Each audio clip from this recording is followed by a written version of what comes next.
Hello நண்பர்களே, நீங்கள் நம்ம சேனல் வாங்க ஆனியன் பக்கோடா எப்படி பண்ணுறதுன்னு பார்க்கலாம். ஆனியன் நல்லா இந்த மாதிரி ஊசி மாதிரி பொடி பொடியாக கட் பண்ணி மெலிசாக கட் பண்ணிக்கலாம்.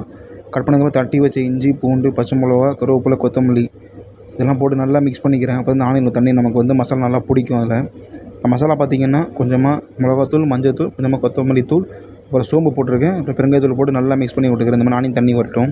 இது முடிஞ்சோடனே கடல மாவு ஆட் பண்ணியிருக்கேன். கடல மாவு சின்ன கப்பில் ஒரு ஃபுல் கப்பை ஃபுல்லாக ஆட் பண்ணியிருக்கேன். ஆட் பண்ணி இதையும் ட்ரையாக ஃபஸ்ட்டு மிக்ஸ் பண்ணிக்கிறேன். இதுக்கப்புறம் நீங்கள் அரிசி மாவு இல்லை மைதா இது ரெண்டு இதில் ஆப்ஷனல் தான் மக்களே, எது வேணால் ஆட் பண்ணிக்கலாம். நான் மைதா ஆட் பண்ணிக்கிறேன். இதை ஆட் பண்ணி நல்லா மிக்ஸ் பண்ணிக்கிறேன். லைட்டாக தண்ணி சேர்த்துக்கிறேன். இந்த மாதிரி லைட்டாக தான் சேர்க்குறேன், ரொம்ப இல்லை. ரொம்ப சேர்த்து குழன்னு ஆகிட்டு நம்ம பக்கோடா சரியாக வராது, எண்ணெய் குடிச்சிடும். இந்த மாதிரி நல்லா சேர்த்து மிக்ஸ் பண்ணி ஒரு நேரம் வச்சுக்கிறேன். நம்ம ஆயில் மிதமான சூடாக வந்தோடனே இந்த மாதிரி உதிரி எடுத்து போட்டுக்கிறேன். போட்டோன்னே இந்த மாதிரி நுரை வரும். ஆக்சுவலாக நுரை இறங்கிடுச்சுன்னா நம்மளோட பக்கோடா ரெடி ஆகிடுச்சுன்னு எடுத்தோம் மக்களே. எடுக்கும்போது கொஞ்சம் ஃபைனலாக கருவேப்பிலை போட்டு ஆஃப் பண்ணி எடுத்துகிட்டு நம்மளோட ஆனியன் பக்கோடா கிறிஸ்பாக ரெடி ஆகிடும். ஓகே, சேனலை சப்ஸ்கிரைப் பண்ணிக்கோங்க. பாய், நான் நெக்ஸ்ட் வீடியோவில் பார்க்குறேன். தேங்க்யூ.